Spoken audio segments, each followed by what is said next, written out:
బైబిల్ను నమ్మేవారికి ఒక ప్రశ్న. భగవంతుడు మనిషిని మీరు ఫలించి అభివృద్ధి చెందండి అని సృష్టించాడు. దానికంటే ముందు మనిషిని మట్టితో చేసిన తర్వాత ఆయన యొక్క శ్వాసని ఊదిన తర్వాతే మనిషిలో ఆత్మ ప్రవేశించినట్టుగా, జీవాత్మ ప్రవేశించినట్టుగా బైబిల్ చెప్తుంది. ఇక్కడ మనిషిలో ఉన్న దేవుడు ఏ రూపంలో ఉన్నాడు?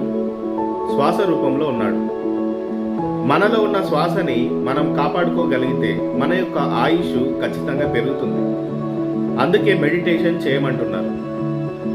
మనలో ఉన్నటువంటి ఆవేశం, కోపం, ఇతరులపై ఉన్నటువంటి పగ, ద్వేషం, ఇవన్నీ కూడా మన యొక్క శ్వాసల కౌంట్ని పెంచుతాయి.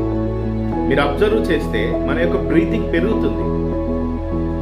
ఎప్పుడైతే మీలో శాంతి, నెమ్మది, ఇతరుల పట్ల దయ కలిగి ఉండడం, ఇతరులను ప్రేమించడం, ఇతరులను సరిగ్గా విష్ చేయడం, ఇలాంటివి చేస్తామో శ్వాసల కౌంట్ అనేది తగ్గిపోతుంది. సో అప్పుడు నీ యొక్క ఆయుష్ ప్రమాణం పెరుగుతుంది. ఒక విషయం మీరు గమనించాలి, శ్వాసల కౌంట్ అయిపోయింది అంటే మీరు ఎంత సేఫ్టీ ప్లేస్లో ఉన్నా సరే వాటిని రీఛార్జ్ చేసుకునే అవకాశం అయితే లేదు. కానీ బ్రీతింగ్ కౌంట్ అయిపోయింది అంటే పరమాత్మను చేరాల్సిన సమయం ఆసన్నమైందని అలారం మోగినట్టే.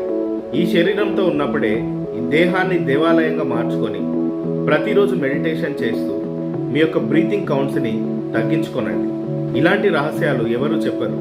చెప్పినప్పుడు మీరు అంగీకరించండి. Thank you very much. Thank you for watching.